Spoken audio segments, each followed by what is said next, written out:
কি? আরমান, কোন ক্লাসে পড়ো তুমি?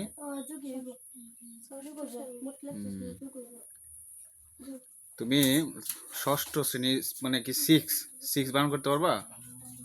হুম, সিক্স বানান পারো না? তুমি স্বরবর্ণগুলো সব চিনো? ব্যঞ্জনগুলো চিনো? ব্যঞ্জনবর্ণ পারো না?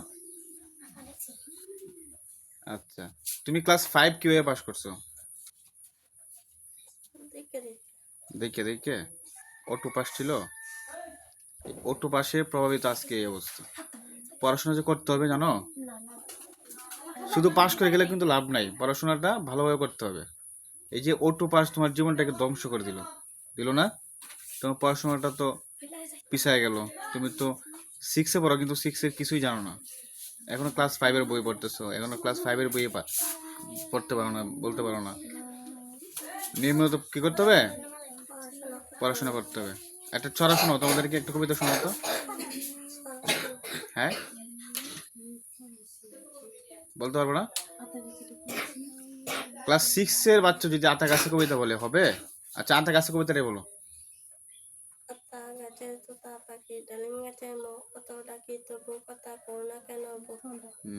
এত ডাকি এত ডাকি তবু কথা কও না কেন বো। তোমার 6-এ বই কয়টা বলো তো? জানো কয়টা বই আছে? 11টা। তুমি সবগুলা বইয়ের নাম বলতে পারবা?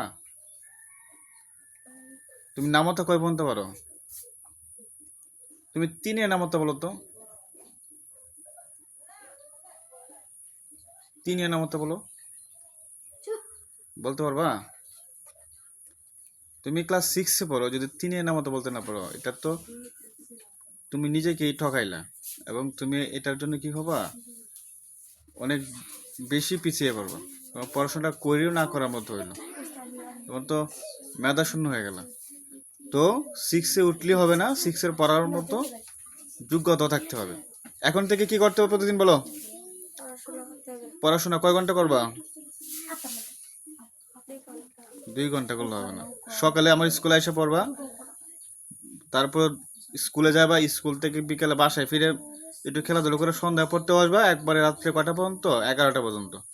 তাহলে কয় ঘন্টা হলো? সকালে বিকালে সারাদিনই পড়তে হবে। হ্যাঁ, 5-7 8 ঘন্টা পড়তে হবে। কয় ঘন্টা পড়তে হবে? 8 ঘন্টা পড়তে হবে তোমার, ঠিক আছে? আচ্ছা, ধন্যবাদ, যাও, থ্যাংক ইউ।